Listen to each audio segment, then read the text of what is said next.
Machine detergent may triple stain away formula. Tanggal ang makapit, madikit, at malupit na dumit mancha. Kaya easy-easy ang labada. Mula noon hanggang ngayon. All you need is pride. All you need is pride. ACS. Maulan man, no worries na amoy kulob ang damit. Charm, Fab, Con, bangong kumakabloom. Tanggal amoy kulob sa bango ng charm. Kaya gamit ko, Charm Fab Con with Bloom Fresh technology. Kills 99.9% of kulob-causing bacteria. May aroma burst pa of thousands of flowers and berries. Ang sampay sa loob, no amoy kulob. Bangong kumakabloom sa charm. Charm Fab Con. ACS. Help stop cavities before they start, while keeping breath fresh. Try unique maximum fluoride protection para max alaga, max protektado. ACS. Galalala Fabcon! Galalala Fabcon! Ang bango ng sampayan, tara na magsayawan! Calafabcon, amoy nakaka-joyful. I'm Danvic Briones. I'm a visual artist and a cook, and this is my MX3 story. How does MX3 help you when it comes to your health? Canada made me slow down. What that does, lalo na with MX3, it enhances that because it's organic. So it helps you sustain that healthy lifestyle na hopefully will still be standing and being active in the next 30, 40, 50 years. MX3, dito ako believe. Mahalagang paalala, ang MX3 capsule ay hindi gamot at hindi dapat gamitin panggamot sa anumang uri ng sakit. Galalala Fabcon! Galalala Fabcon! Ang bango ng sampayan, tara na magsayawan! Calafabcon, amoy nakaka-joyful. Tips para manatiling presko ngayong summer season, alamin. This portion is brought to you by ACS Manufacturing Corporation, ISO certified, maker of world-class quality Pride detergent. Una, iwasang magbilad sa araw. Magsuot ng puti o kaya light-colored na damit. Mas mainam din ang pagsusuot ng cotton. Tuwing lalabas naman ay huwag kalilimutang magbaon ng payong, cap o kaya sunglasses para may proteksyon sa tindi ng sikat ng araw. Bukod pa riyan, #skincare is life. Magpahid ng sunblock para maprotektahan naman ang iyong balat. Sa usaping mga gamit sa bahay naman, tiyaking parating malinis ang inyong electric fan o kaya aircon para ma-maximize ang lamig nito. At ugaliing uminom ng tubig to stay hydrated. This portion is brought to you by ACS Manufacturing Corporation, ISO certified, maker of world-class quality Pride detergent. If I get impeached, then that is my end. Tumutok sa pinaka-importanteng paglilitis ng impeachment court ngayong taon. The impeachment trial of Vice President Sara Duterte. At DZRH Special Coverage.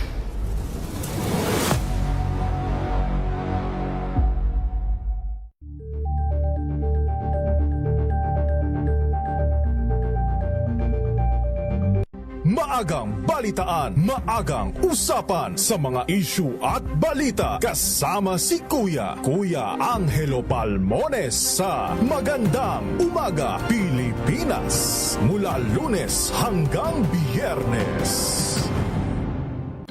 Good Better News. Una sa Pilipinas, una sa Pilipinas. NBS, Trending and Viral Show. Nakahandang sa ating balitan mga kaibigan sa Rapido Hataw Public Service Hour. Siyempre pa, una sa Pilipinas. Una Ayan sa... ang kabuhanan din pala tuntuan ng break time.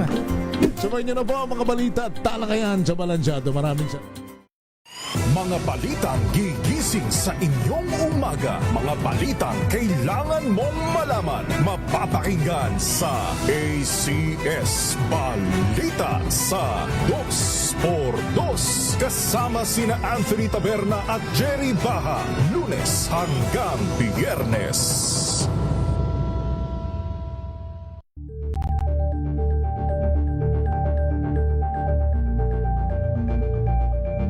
Alamin ang mga maiinit na isyung pambayan, mga balitang kailangan mong malaman, usapin sa pamahalaan, politika, ekonomiya at kabuhayan. Ito ang mga dapat mong malaman, pakialaman at pag-uusapan dahil kayo ang tinig ng mamamayan dito sa Damdaming Bayan. Live sa DZRH Radio, DZRH TV at DZRH Digital. Kasama sina Lakay, Deo Macalma at Elaine Apit. Araw-araw, Lunes hanggang Biyernes. Damdaming Bayan. Samahan niyo po ako hanggang 7:30 ng gabi. DZRH Usapang Liga. Magandang gabi Pilipinas, Metro and Mega Manila, nas extension sa DZRH at RHT. Naray si Bayan. At Kisses Habswan. Para sa DZRH, una sa Pilipinas. Una sa Pilipino.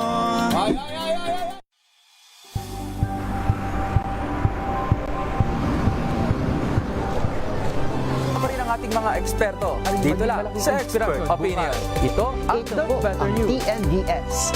Trending and Isang kwento, iba't ibang anggulo. Dito sa Point. Bawat pananagutan ating tatalakayin dito sa Hoy. Bawal yan. Filipino, dito lang sa DZRH. Match of entertainment and lifestyle. Ito ang MBC TV Network News. Una sa Pilipinas, una sa Pilipino.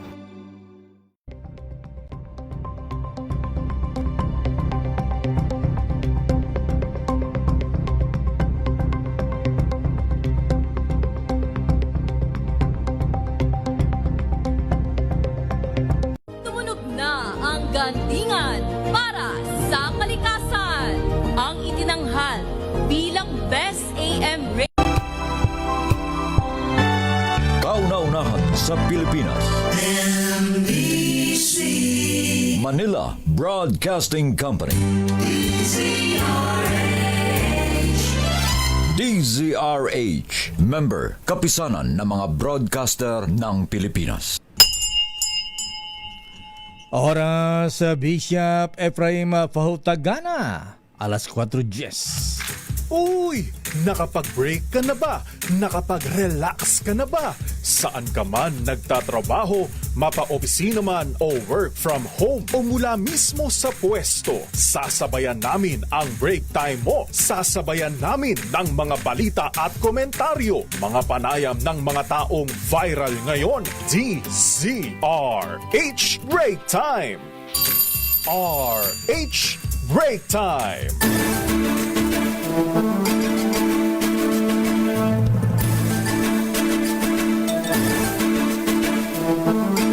Magandang hapon, Pilipinas. Ako po si Deo Macalma. At sa pangalan po ni Miss Thea Petrocarpuz, ito naman si Wina Pearl Hesoro. At narito ang headlines ng ating mga balita ngayong araw ng Huwebes, ang 9 ng buwan ng Hulyo. Sa ating mga headlines, Baguio City at makarating na lugar tulad ng La Union na bulabog ng may kalakasang lindol. Intensity 5 naramdaman sa La Union at sa Benguet. Bagyong Inday naman bahagyang humina habang papalapit sa extreme northern Luzon. Batanes nasa ilalim ng signal number 2. Metro Manila naka-blue alert ngayon sa posibleng epekto ng Bagyong Inday. Rescue at response personnel naka-standby na. Mga binabaha at kritikal na lugar sa Metro Manila, bantay sarado ng NCRPO para sa evacuation at rescue operations. Ilang mall owners sa Metro Manila pumayag ng magbigay ng libreng overnight parking dahil sa posible epekto ng Bagyong Inday. Bulkang Canlaon naman nagkaroon ng mahinang pagsabog. Canlaon City na balot ng ashfall at ibinugang abo umabot sa Cebu. Ano naman yan? Bagyo, lindol. Samantala, panibagong warrant of arrest naisilbi na kay Senator Rodante Marcoleta at dating Congressman Mike Defensor. Double meaning na pasaring ni Attorney Zulaika Lopez na maghanda sa Bagyong Inday, sinagot sa Kamara. Interfaith rally laban naman sa korupsyon. Wow. Ikinakasa naman sa Maynila bukas. Dadaluhan ng iba't ibang Christian churches at denomination. At 17 years old naman na estudyante nahulihan ng baril habang papasok sa eskwelahan sa South Cotabato. At ngayon sa detalye na ating mga balita. Nabulabog ang mga taga Baguio City at mga karatig na lugar dahil sa nangyaring lindol ngayong hapon. Ay sa Feebles na itala ang pagyanig na magnitude 4.5 sa Tuba, Benguet, maging ang Pugo, La Union, dako alas 2:33 kanina. Sa panayam ng DZRH, sinabi ni Feebles Director Dr. Teresito Baculcol, natukoy ang epicenter ng lindol sa layong 1 kilometro sa hilagang kanluran ng Pugo, La Union. Tectonic ang pinagmulan ng lindol mula sa lalim na 11 kilometro. Naramdaman ang lindol sa lakas na intensity 5 sa Baguio City at Tuba, Benguet. Ganun din sa Pugo, La Union. Intensity 4 naramdaman naman sa Aringay, La Union, San Fernando, Sison, Rosario, Nagilian, Bagulin, Bawang, Santo Tomas, Agoo at Caba sa La Union. At magnitude 4 din ang naitala sa Itogon, La Trinidad, Tublay, Sablan at Kapangan, Benguet. Naramdaman naman ang intensity 3 sa Dagupan City, Pusurubio, Binalonan, Ordeneta, Villasis, Calasiao, Mangaldan, Manawag, Asinggan, Tayug at San Manuel sa Pangasinan. At ganoon din naramdaman ang intensity 3 sa Aringay, San Juan, Balawan, Bangar at Bagnotan, La Union. Intensity 3 din sa Sison, Pangasinan. Intensity 2 sa Ordaneta, Pangasinan. At intensity 1 naman sa Cuyapo at Lingayen, Pangasinan. Pero sabi ni Director Baculcol na walang inasang pinsala at aftershocks ang nasabing lindol. Buti naman. At narito si Director Baculcol. So kapag 4.5 kasi, that is just a minor earthquake. And with this, we don't expect damage and we don't expect aftershocks.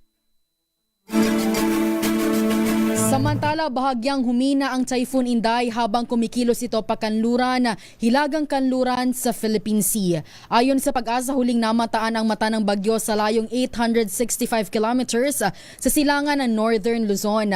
Taglay na lang nito ang lakas ng hangin na 165 kilometers per hour at pagbugso nga abot sa 205 kilometers per hour. Sa ngayon, nakataas ang signal number 2 sa Batanes, habang signal number 1 naman sa Cagayan, kasama ang Babuyan Islands, Isabela, bahagi ng Quirino, Apayao, Abra, Kalinga, Mountain Province, Ifugao, Ilocos Norte, Aurora at Catanduanes.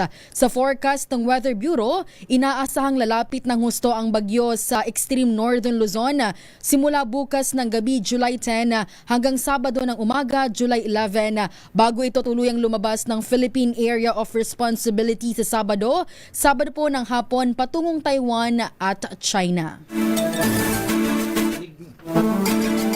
Signal number 2. Nakataas ngayon sa lalawigan ng Batanes dahil nga sa bagyong Inday. Tinatayang madaplisan ng bagyong Inday ang Batanes bukas bago lumabas ng Philippine Area of Responsibility sa Sabado. Ayon sa Pag-asa, inasa ng malakas na hangin sa probinsya ng Batanes sa loob ng 24 oras na may kasamang malakas na pag-ulan hanggang bukas. Kanina umaga ang Bagyo Inday ay namataan sa layong 855 kilometro sa silangan ng Hilagang Luzon at kumikilo sa panluran sa 15 kilometro bawat oras. Pero bagyang humina ang bagyo, subalit nananatili sa typhoon na category Taglay ang lakas ng hangin 165 kilometro bawat oras malapit sa gitna. At may gustiness o bugso na aabot naman hanggang 205 kph. Samantala nasa ilalim naman ang signal number 1 ang northern at central Catanduanes, Hilagang Aurora, northeastern ng Quirino, Isabela, Cagayan kasama na ang Babuyan Islands, Eastern Ifugao, Mountain Province, Kalinga, Apayao, Hilagang Abra at signal number 1 din sa Ilocos Norte. Kaugnay niya, naka-blue alert na ang Metro Manila ngayong araw base sa rekomendasyon ng Office of Civil Defense.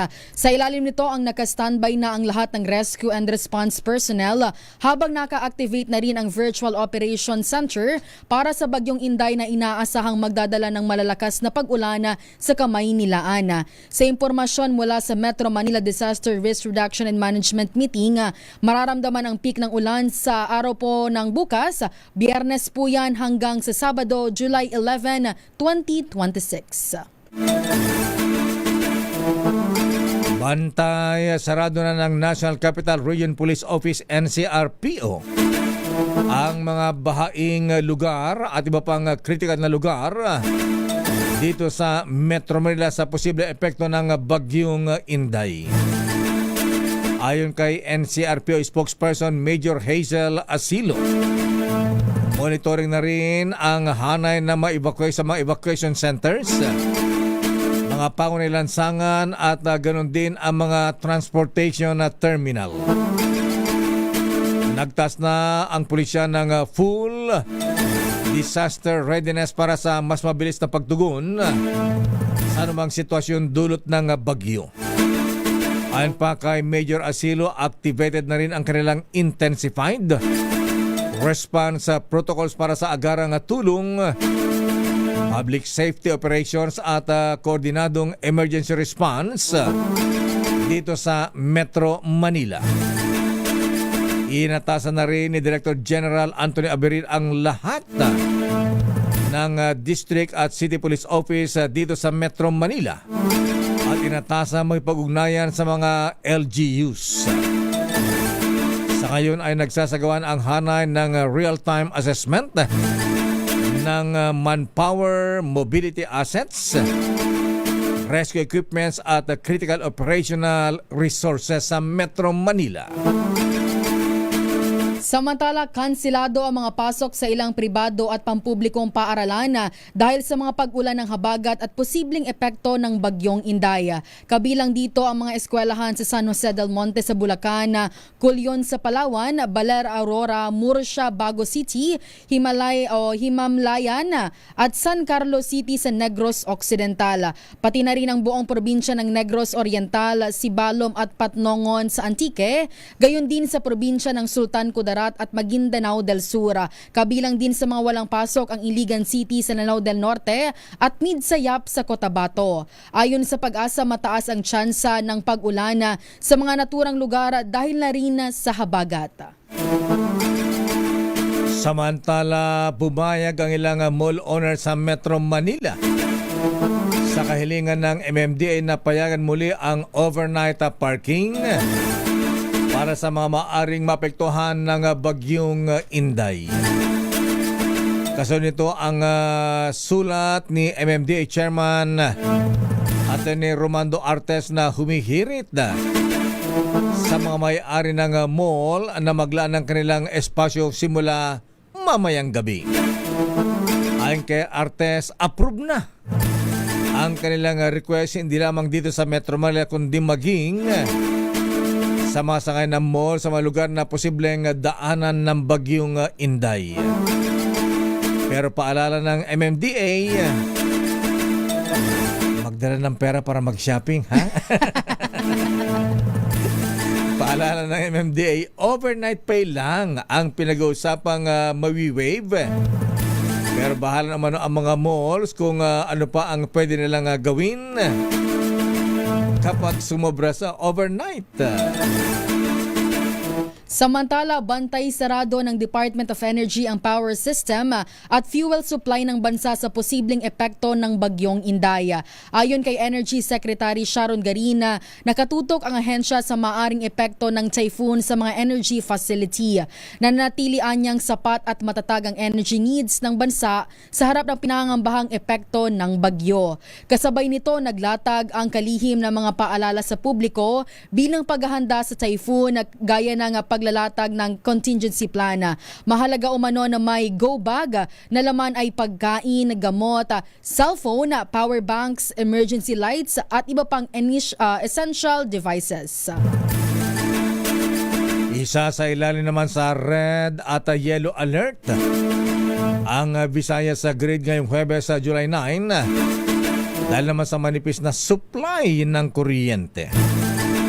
Ayon sa National Grid Corporation of the Philippines, NGCP, epektibo ang red alert mula mamaya alas 5 ng hapon hanggang alas 7 ng gabi. Habang mararanasan naman ang yellow alert mula alas 3 ng hapon hanggang alas 5 at alas 7 hanggang alas 10 ng gabi. Batay sa kanilang abiso, kulang ang kapasidad ng kuryente sa rehiyon na nasa 2,561 megawatts lamang kumpara sa inasang taas ng demand na papalo sa nasa 2,568 megawatts. Dahil dito ang dulo ito ng hindi paggana ng malalaking coal plants sa Visayas. Ang bigla ang pagkasira daw po ng PCP plant at ang mataas na konsumo ng kuryente ng mga consumers. Sa iba po nating balita, nagpatupad ng class suspension ng ilang lugar sa Cebu matapos umabot sa lalawigan ng ashfall o pag-ulan ng abo mula sa mahinang pagsabog ng Bulkang Kanlaon ngayong Huwebes ng umaga. Kabilang sa mga nagkansela ng pasok sa lahat ng antas sa pampubliko at pribadong paaralan ang mga lungsod ng Mandaue at Lapu-Lapu, pati na ang mga bayan ng Minglanilla, Pinamungahan, Anogisan, Aloginsan, Asturias, Consolacion at Cordova. Sinuspende na rin pati ang trabaho sa mga opisina ng lokal na pamahalaan sa Toledo City. Habang inanunsyo naman ni Cebu City Mayor Nestor Atchival na kanselado ang klase sa lungsod until further notice bilang pag-iingat sa kalusugan ng mga mag-aaral. Ayon sa Environmental Management Bureau o EMB7, nananatili sa Alert Level 2 ang Bulkang Kanlaon matapos ang moderate explosion nito, kaya binabalaan ng publiko na mag-ingat sa epekto ng ashfall. Babalikan natin ang ilang pang detalye ng ating mga balita. Kahit na nakulong sina Senator Rodante Marcoleta at dating Congressman Mike Defensor, sinilbahan pa rin ng bagong warrant of arrest. Double meaning naman na pasaring ni Atty. Solfica Lopez, ang dating Chief of Staff ni Vice President Sara na nakatagdang tumestigo sa impeachment trial sa sinabing maghanda sa bagyong Inday. Ano kaya ibig sabihin nito? Sinagot naman ng Kongreso. Samantala, meron pong rallying malaki, interfaith rally laban sa korupsyon.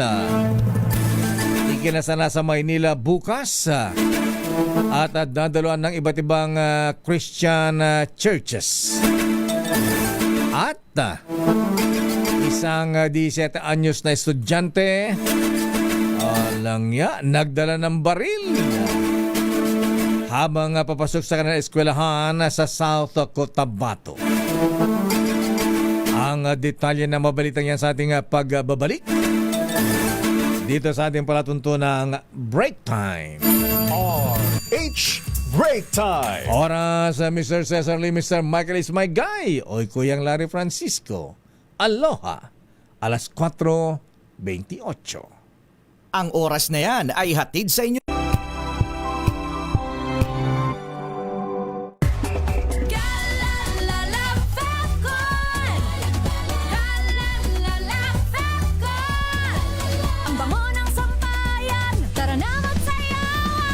Fabcon, amoy nakaka-joyful. Sa puso ng kalikasan, natatangi ang prutas ng mangosteen. Ito ay nagtataglay ng antioxidant compounds na alpha, beta at gamma mangosteen. Ang MX3 capsule ay isang food supplement na gawa sa natural na mangosteen. Ito ay tested and proven to help avoid knee joint pain discomfort para iwas-iwas sa sakit with long-term supplementation 2 capsules daily. MX3 capsule, tunay, natural at original. Mahalagang paalala, ang MX3 capsule ay hindi gamot at hindi dapat gamitin panggamot sa anumang uri ng sakit.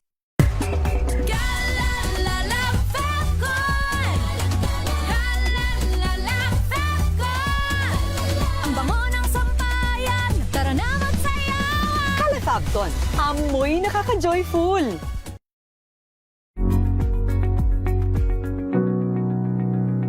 This portion is brought to you by ACS Manufacturing Corporation, ISO certified, maker of world-class quality Pride detergent. Sinasabi sa attachment theory ng psychologist at psychiatrist na si John Bowlby, ang uri ng relasyon daw na mayroon tayo sa ating pagkabata, sa ating mga magulang o maging sa ating primary caregivers, healthy man o hindi, ay ang humuhulma sa ating pagkatao at relasyon natin sa iba sa ating pagtanda. Kaya naman upang suportahan ang pag-aaral na ito, nabuo ang ideya ng 4 na attachment styles na nade-develop sa edad na 6 na buwan hanggang 2 taon. Una na dyan ay ang secure attachment. Itinuturing ito bilang healthiest sa 4 dahil dito sinasabi na ang isang bata ay inalagaan ng mabuti ng kanilang mga magulang at sinisigurado na lahat ng pangangailangan nito ay natutugunan. Dahil dito sila ay kakikitaan ng emotional stability, security, self-assurance, emphatic, less aggressive na pag-uugali habang lumalaki. Sa kanilang pakikitungo naman sa iba, sila ay kakikitaan din ng positibo, trusting at lasting na relasyon sa ibang tao. Pangalawa ay ang avoidant attachment o ang insecure attachment. Kabaliktaran sa nauna, ito ay isang defense mechanism kung saan ang isang bata ay nagsha-shutdown emotionally, resulta ng pagpapabaya ng magulang sa nararamdaman at pangangailangan nito, kung kaya mas pinipili na lang nilang maging ilag upang maiwasan ang rejection. Sa pakikipagrelasyon naman nila, sila ay medyo challenging na i-handle dahil hindi sila madaling magbigay ng tiwala sa iba at may takot na ipakita ang vulnerable part ng kanilang sarili. Pangatlo ay ang anxious attachment. Tulad ng avoidant, nade-develop ito mula sa kapabayaan ng mga magulang o guardians. Subalit sa halip na mag-shutdown, nagpapakita sila ng mataas na level ng anxiety at may tendency na maging clingy dahil sa takot na ma-reject. Sa kanilang pakikipagrelasyon, sila ang mga nagnanais na makaranas ng close and intimate relationship. Ngunit mayroong takot na sila ay iwanan, kaya't sila ang mga taong kailangan ng patuloy na reassurance mula sa kanilang partners o kasama. At panghuli ay ang disorganized attachment. Katulad ng avoidant at anxious, ito rin ay may tuturing na ikatlong uri ng insecure attachment kung saan naguugat ito mula sa emotional unresponsiveness, unresolved trauma o history of abuse ng mga magulang o caregiver. Kaya nagre-resulta naman ito sa inconsistent behavior at identity crisis sa mga bata. Sa pakikipagrelasyon naman, challenging rin sa mga taong ito dahil sa hirap nila pumasok sa isang seryoso na pagsasama dahil mas nangangailangan sila ng close connections sa kanilang partner. Maaari rin sila na maging controlling, toxic, clingy at hirap sa pakikipag-usap ng maayos. Pagbibigay linaw naman ng mga eksperto, habang lumalaon ay maaari namang mag-improve o mag-heal ang attachment styles ng mga tao at hindi naman permanente dahil sa mga karanasang nagtuturo at nagpapabago sa atin. This portion is brought to you by ACS Manufacturing Corporation, ISO certified, maker of world-class quality Pride detergent.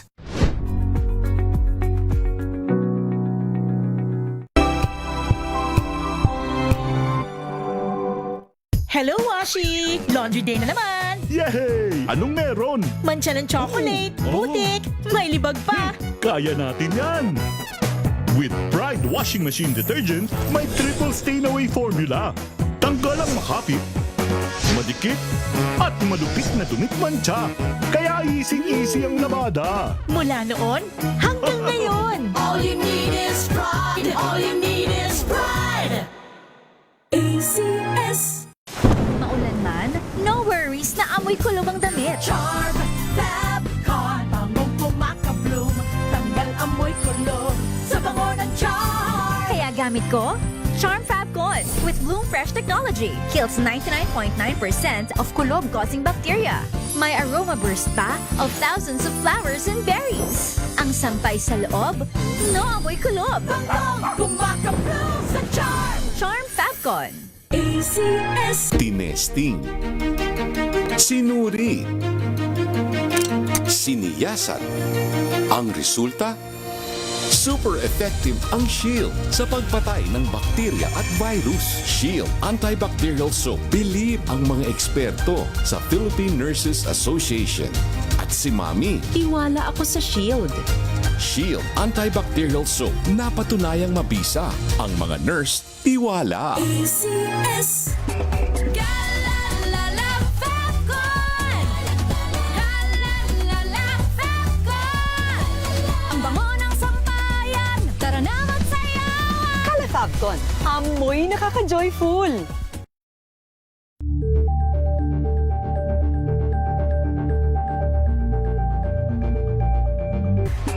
Galalala Fabcon. Galalala Fabcon. Ang bango ng sampayan. Tara na magsayawan. Kala Fabcon, amoy nakaka-joyful.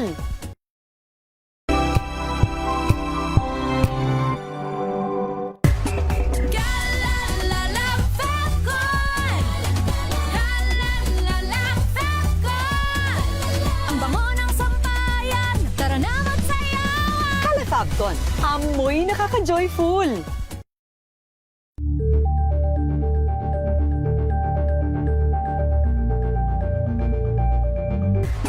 Galalala Fabcon.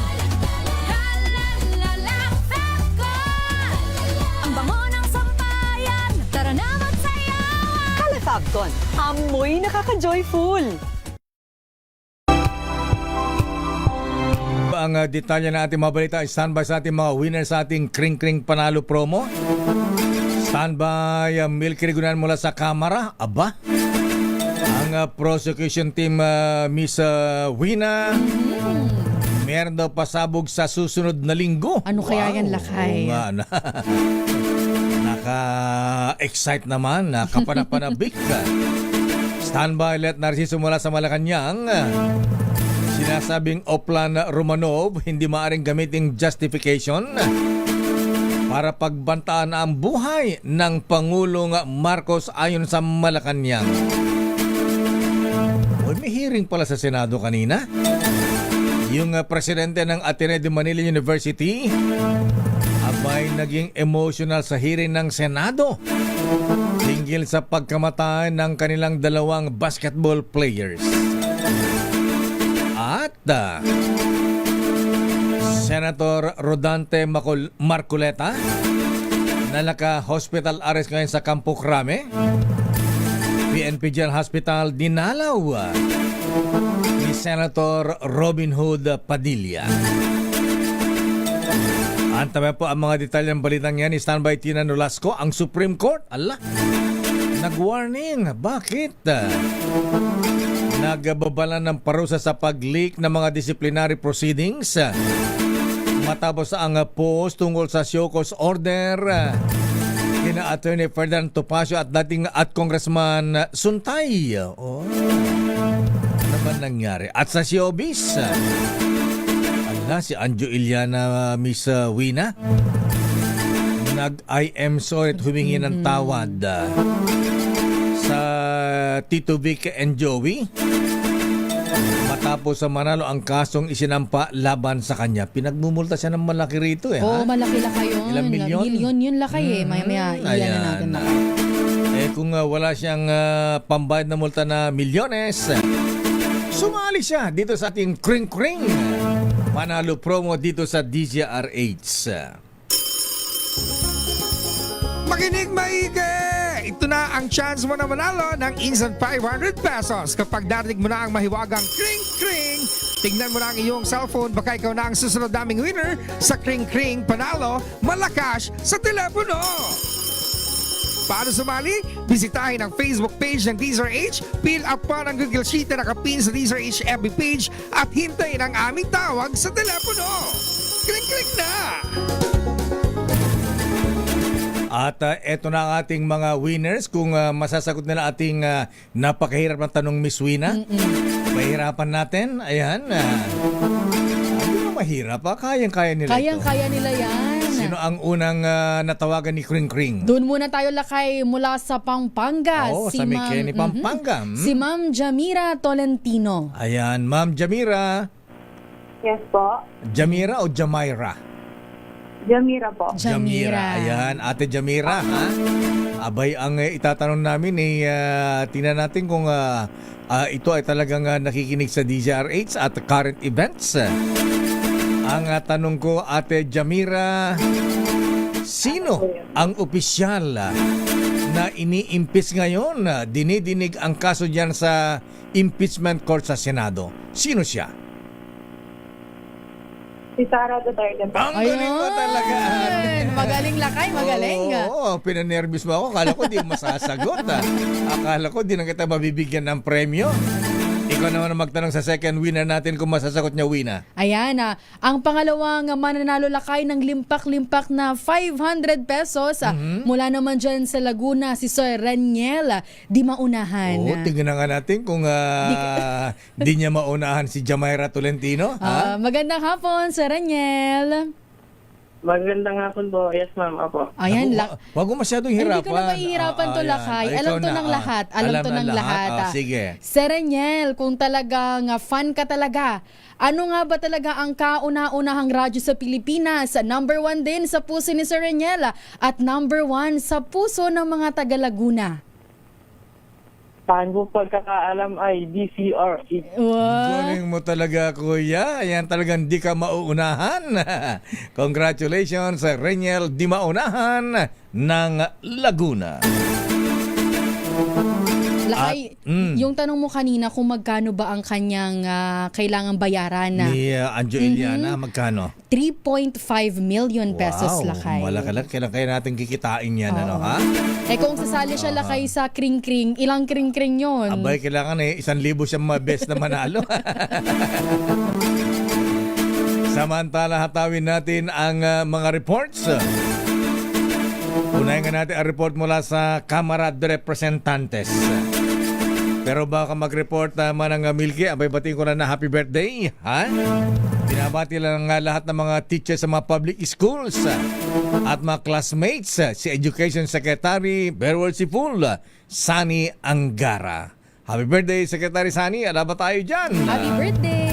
Abay, naghihintay ang mga brethren sa Pangarap Basmoni class number 448, ha? Sina Mosor Sipul, Bob Moran, pa sa Grandmaster Raul Canon. At happy birthday din bukas kay Brigadier General Hansel Marantan ng PNP Region 4A. Ay siyempre, binabati naman ng mga brethren sa Teodoro Macalma Calaw Masonic Lodge number 136. Alam ba tayo dyan? At happy birthday din kay Kuyang kay Dr. Kay Marlene Rivera.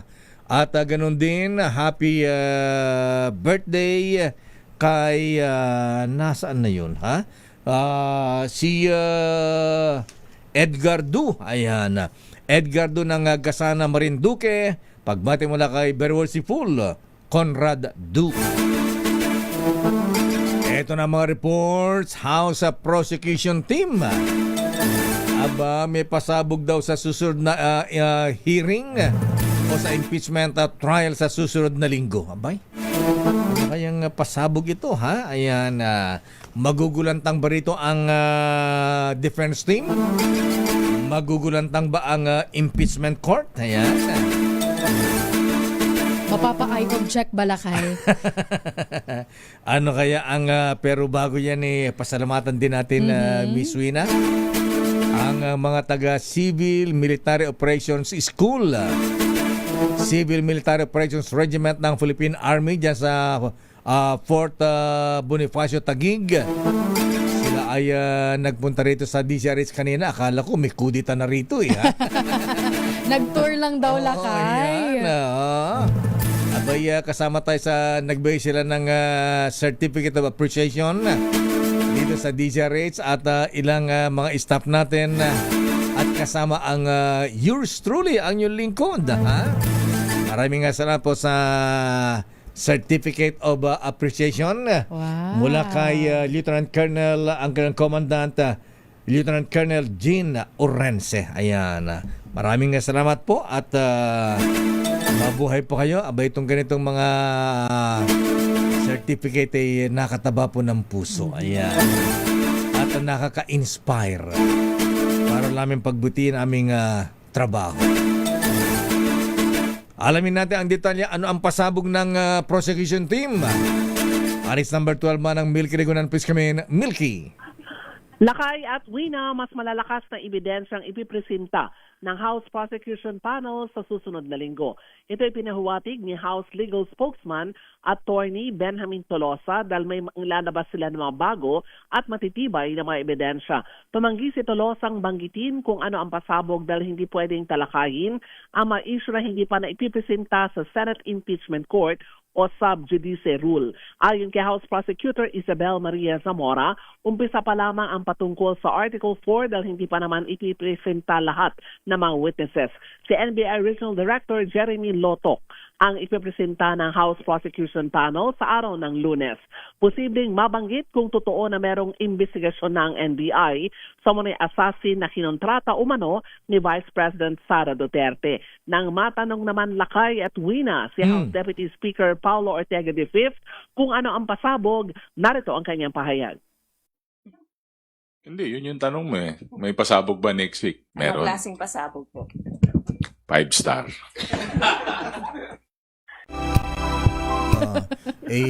Akala ko naman akala ko man goodbye Philippines. Ayan.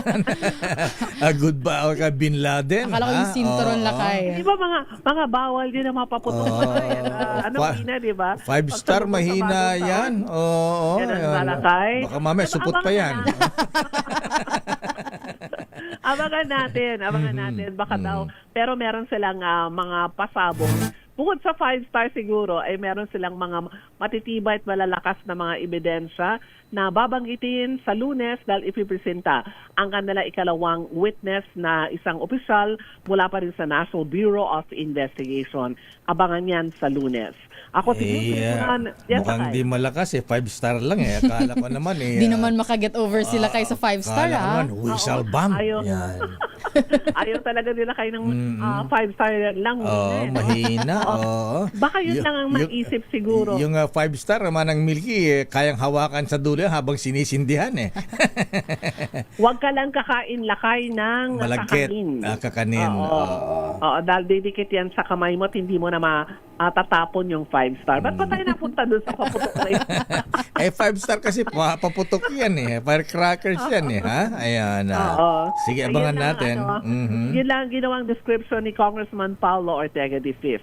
Ako si Milky Regunan, nagulat para sa DZRH. Una sa Pilipinas, una sa Pilipino. Maraming salamat RH12 Milky Regunan. Samantala, umano'y Oplan Romanov, hindi maaaring gamiting justification para pagbantaan ang Pangulo ayon sa Malacanang. Ang buong detalye sa report ni RH14, Let Narciso. Miss Let?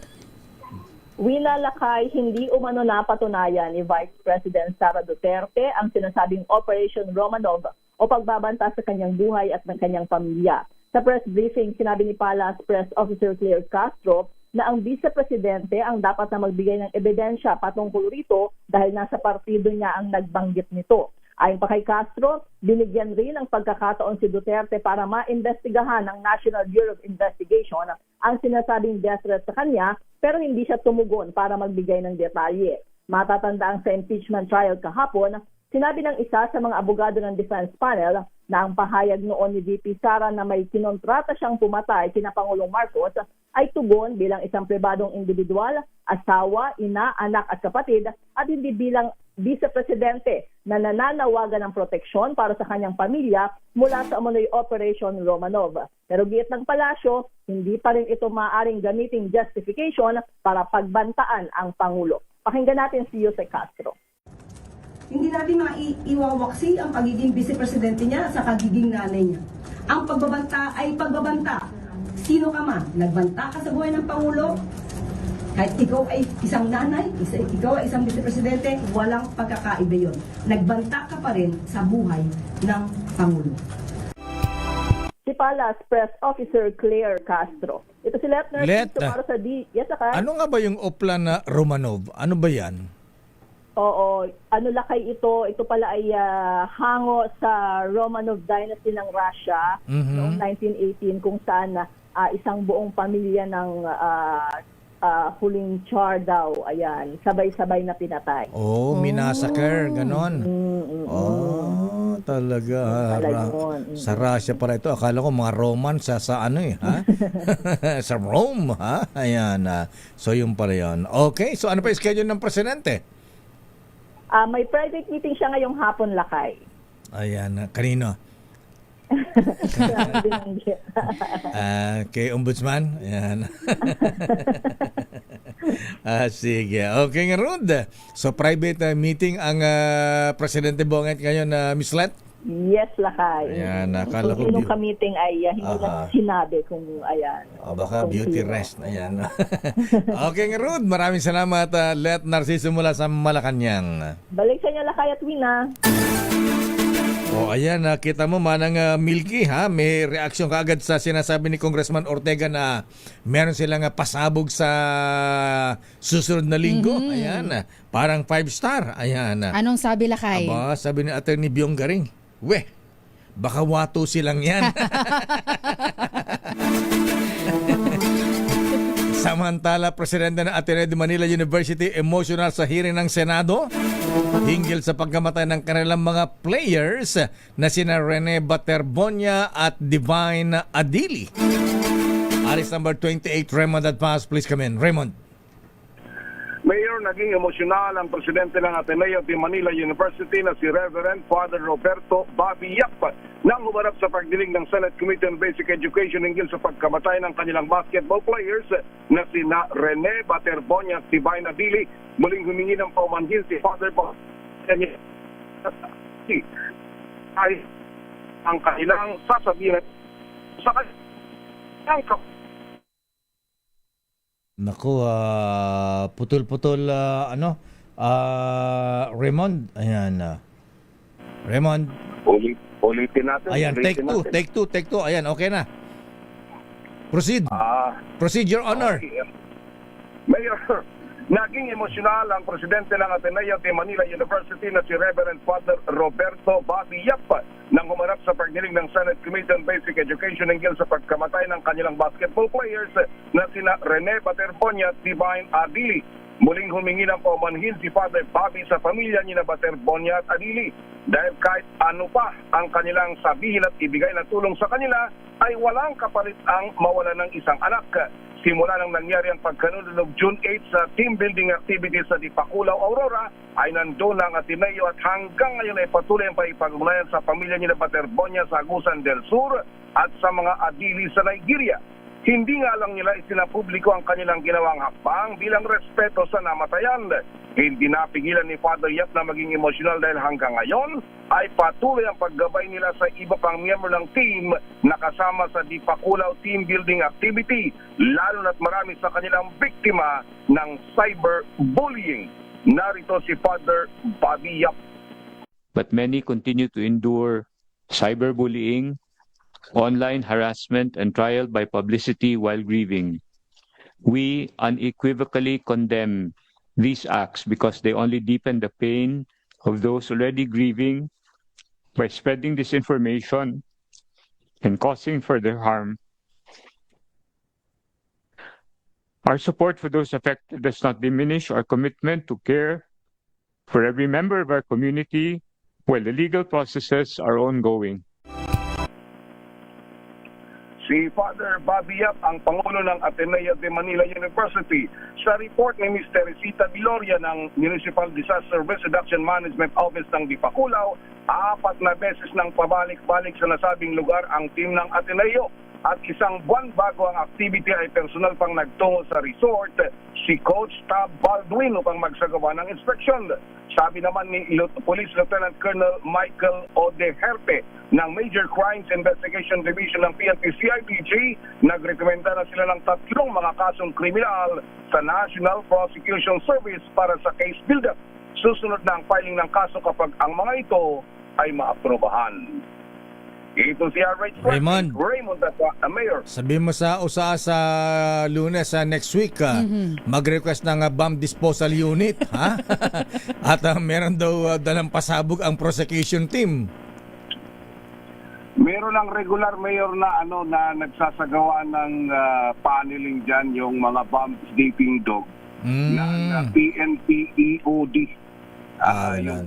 Laging umaga pa lang, napakaaga ay umiikot na.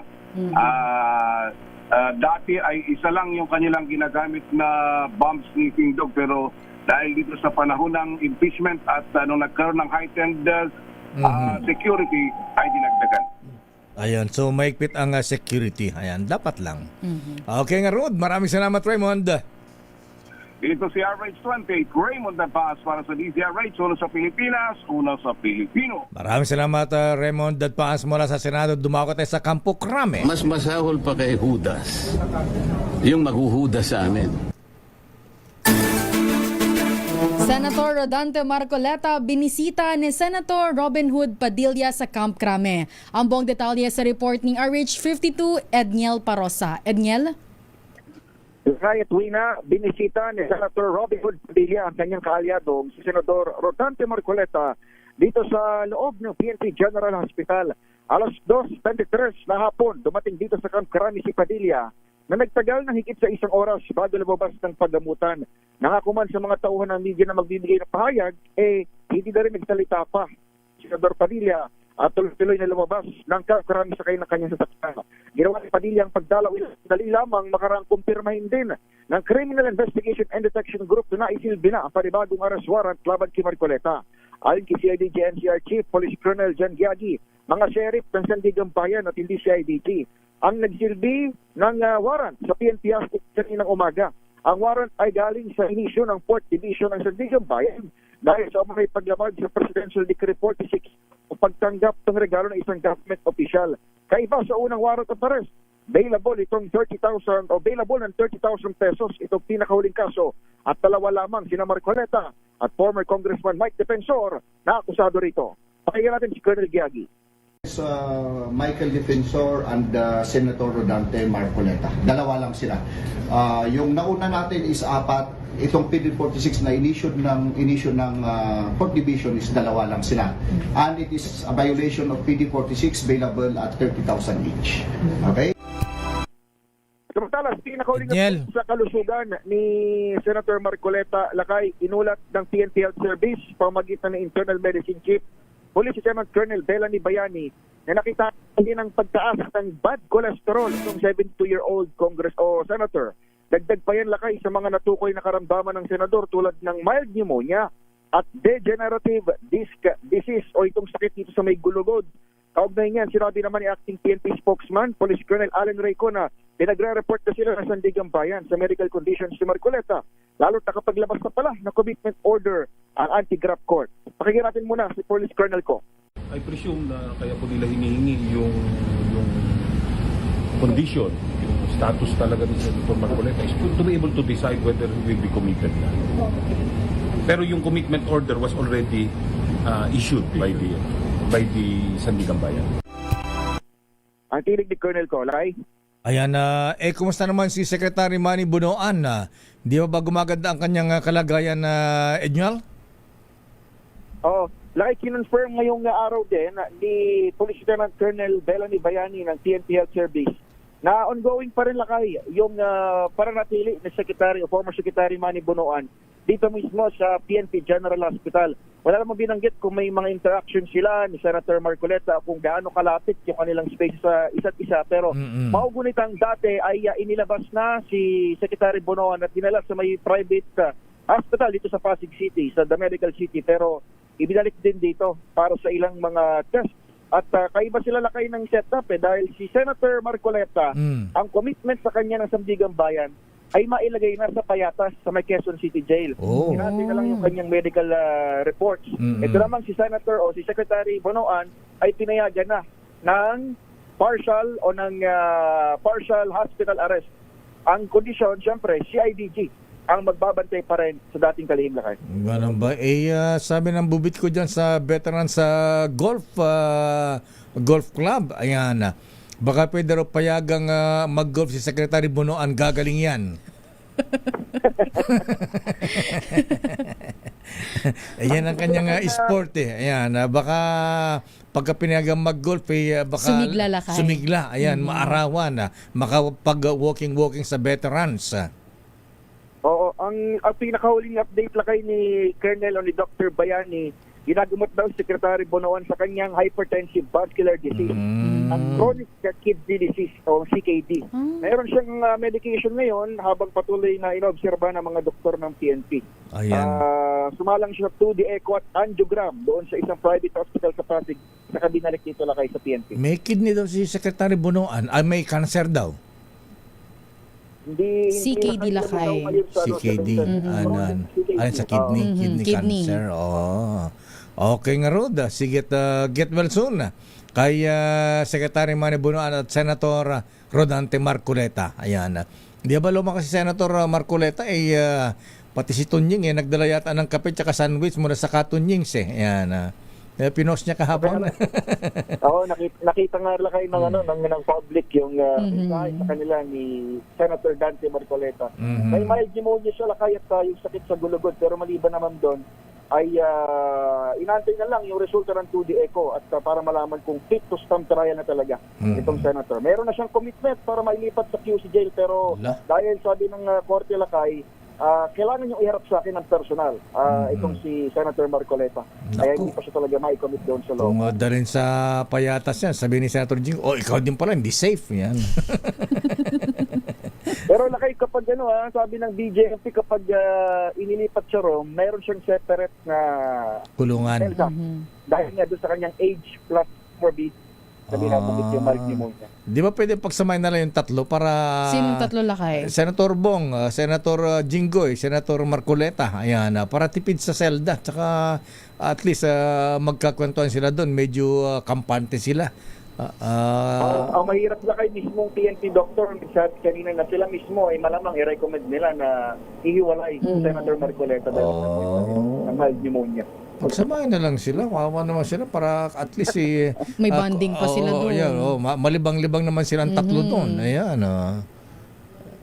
At saka mas maganda nga dito lakay dahil nadadalaw-dalaw sila. At isang si VP Sara. At araw-araw nakadalawang araw na pala yung misis ni Senator Marcoleta nakikita rito ang napuwapasok. At kung dito lang mas sabi nga mas okay siguro sa kanila dahil dinadalaw talaga sila. Pero yung mga bisita rito lakay at nabanggit ko lang din bago paalam, dumadaan pala ito lakay sa approval ng CIDG. Kagaya kanina ni Senator Padilla, nagpaalam muna lakay sa pamunuan ng CIDG. Ayan. Okay nga Rod, maraming salamat Edniel. Wala rito sa Campo Crame, ako si Edniel Parrosa, Laser H. Una sa Pilipinas, una sa Pilipino. Maraming salamat Edniel mula sa Campo Crame. Dumako naman tayo sa Padre Faura. Ayan. Ang teritoryo ng mga Gods of Padre Faura. Ang Supreme Court nagbabala ng parusa sa paglik ng mga disciplinary proceedings matapos ang post-ugol sa show cause order ni na Attorney Topacio at Congressman Sontay. Ano ba yung post na yan, Tina Nolasco? Tina, please come in. Mayor, kaugnay nga ito sa post ni suspended lawyer Jesus Francis hinggil sa umano'y show cause order na inilabas ng Supreme Court laban kay Congressman Bong Suntay at Attorney Ferdinand Topacio kaugnay ng sexist remark sa actress na si Ann Curtis. Dahil dito pinakinahanan ng... Umabot hanggang Supreme Court yan? Dahil nga dito sa sexist remark ni Kong Bong Suntay na nadamay si Attorney Topacio dahil dinepensahan niya sa kanyang radio show etong kongresista. At kahapon lamang naglabas ng o nagpost itong si suspended lawyer Jesus Francis na may show cause order na raw ang Supreme Court para pagpaliwanagin nga itong si Congressman Suntay at Attorney Ferdinand Topacio. Pero yan ay hindi kinukumpirma o itinatanggi ng Korte Suprema. Bagkus ay pinaalalahanan ng Supreme Court ang publiko, partikular ang mga nasa legal profession, na ang mga disciplinary proceedings laban sa mga abogado ay nananatiling confidential. Sa isang opisyal na pahayag na inilabas ng SC Office of the Spokesperson ngayong araw, binigyang diin na dapat panatilihing lihim ang anumang detalye ng mga kaso hanggat hindi naglalabas ng pinal na desisyon o utos ang korte. Kasunod dito nga ng nasabing social media post, babala ng Korte Suprema sino mang mapapatunayang naglabas o nagpakalat ng mga impormasyon hinggil sa mga naturang primadong proseso ng walang pahintulot ay maaaring patawan ng kaukulang parusa. Maaari itong ituring na paglabag sa Code of Professional Responsibility and Accountability o CPRA at maaaring humantong sa kakulang parusang contempt of court o pagsuway o kawalang galang sa harapan ng hukuman. Ito, si RH19 na Nolasco para sa DZRH, una sa Pilipinas, una sa Pilipino. Maraming salamat, Tina Nolasco, at batinan natin ito, Miss Wina. Galing-galing talaga, ha? Graduate. Summa cum laude. Ayan, suma lang naman, ha? Suma lang naman. Sino yan, Lakay? Ayan, si Engineer Sky Torneros ba? Manang-mana pala sa kanyang nanay. Ayan, na si Judge Berna Cabiles Torneros. Ayan, graduate bilang summa cum laude sa UP Diliman Genetic Engineering. Nako, sigurado nagtatalon sa to ang kanyang lolo, ha? Si Fiscal Bernie Cabiles. Congratulations sa Judge Berna. At ako yung Fiscal Bernie Cabiles. Summa cum laude ay yung apo ko yung Bernie. Congratulations. Congratulations. Galing-galing. Ha? Samantala, report mo na kay James. Ano ang latest sa Venezuela, Miss Wina? Ating break time global news, mahigit 500 na alagang hayop sa Venezuela na rescue matapos ang dalawang magkakasunod na lindol noong Hunyo. Ang buong detalye sa report ni James Galange. James?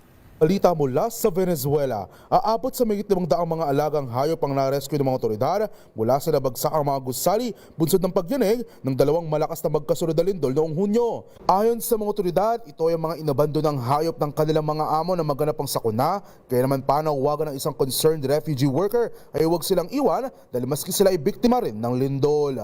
Samantala, kasalukuyang pumalo naman na sa mahigit 3,500 katao ang kumpirmadong nasawi at halos 17,000 sugatan naman ang natagpuan sa halos 2 linggong search and rescue operation. Ito si James Galange ng DZRH TV. Una sa Pilipinas, una sa Pilipino. Maraming salamat, James. Sa balitang sports, Miss Wina. Sa ating break time sports news, John Amores balik PBA matapos maibalik ang professional license. Ang buong detalye sa report ni Millie Borja. Millie? Muling maglalaro sa PBA si John Amores halos 2 taon matapos mabawian ng kanyang professional license dahil sa insidente ng pamamaril sa Lumban, Laguna. Formal nang pumirma ng kontrata ang 27-year-old forward sa Titan Ultra ilang araw bago magsimula ang kupunan sa kampanya nito sa PBA Season 50 Governor's Cup laban sa Terra Firma sa Biyernes. Magagunitang noong September 2024, nasangkot si Amores at ang kanyang kapatid sa isang shooting incident sa Lumban, Laguna. Makalipas ang ilang araw, sumuko sila sa mga otoridad at nakalaya rin matapos makapagpiyansa sa kasong attempted homicide. Noong panahong yon, miyembro pa si Amores ng Northport bago tuluyang mapunta ang prangkisa sa Titan Ultra noong October 2025. Dahil sa insidente, ipinato ng PBA noong October 11, 2024 ang indefinite suspension kay Amores nang walang sweldo, habang binawi naman ng Games and Amusement Boards o GAB ang kanyang professional license. Ayon sa GAB, maaaring iapila ang desisyon at maaaring maibalik ang lisensya depende sa kinilabasan ng kanyang kaso. At noong Martes, ibinahagi ni Amores sa social media ang video ng kanyang muling pag-a-apply para sa GAB license. ilang buwan matapos lumabas ang mga ulat na naghahanda siya para sa pagbabalik sa professional na basketball. Sa Titan Ultra, makakasama muli ni Amores ang dati niyang mga kakampi sa Northport na sina Fran Yu, Joshua Monzon at Cade Flores, habang sinisimulan niya ang panibagong yugto ng kanyang PBA career.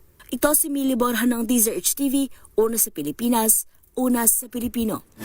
Maraming salamat, Millie. Bago ang balitang showbiz, ay sa ating business correspondent, Mr. Michael is my guy. Nakatatapos na yata maglaro ng golf sa Manila Golf.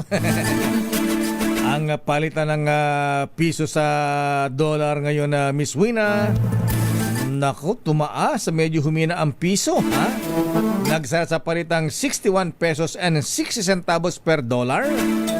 Kasi kahapon ay palitan ay 61 pesos and 50 centavos. Tumaas ng 10 centavos. Showbiz, ano nangyari kay Anjo Iliana, Miss Wina? Sa ating showbiz, Anjo Iliana humingi ng Iliana humingi ng tawad sa TVJ matapos manalo ang kasong isinampa laban sa kanya. Detalye sa report ni Angelica Cosme. Angelica? Humingi ng tawad si Anjo Iliana sa TVJ o mga dating kasamahan sa Itbulaga na sina Tito Soto, Vic Soto at Joey De Leon. Ito'y makaraang pumabor sa TVJ Productions ang desisyon ng Mandaluyong City Regional Trial Court kaugnay ng kasong isinampa laban kay Iliana kung saan pinagbabayad ito ng danyos na aabot sa 3.5 million pesos. Sa isa namang interview sa vlog ng entertainment columnist na si Ogie Diaz, aminado ang aktor na wala pa siyang pambayad rito kung kaya't planong umapila sa korte.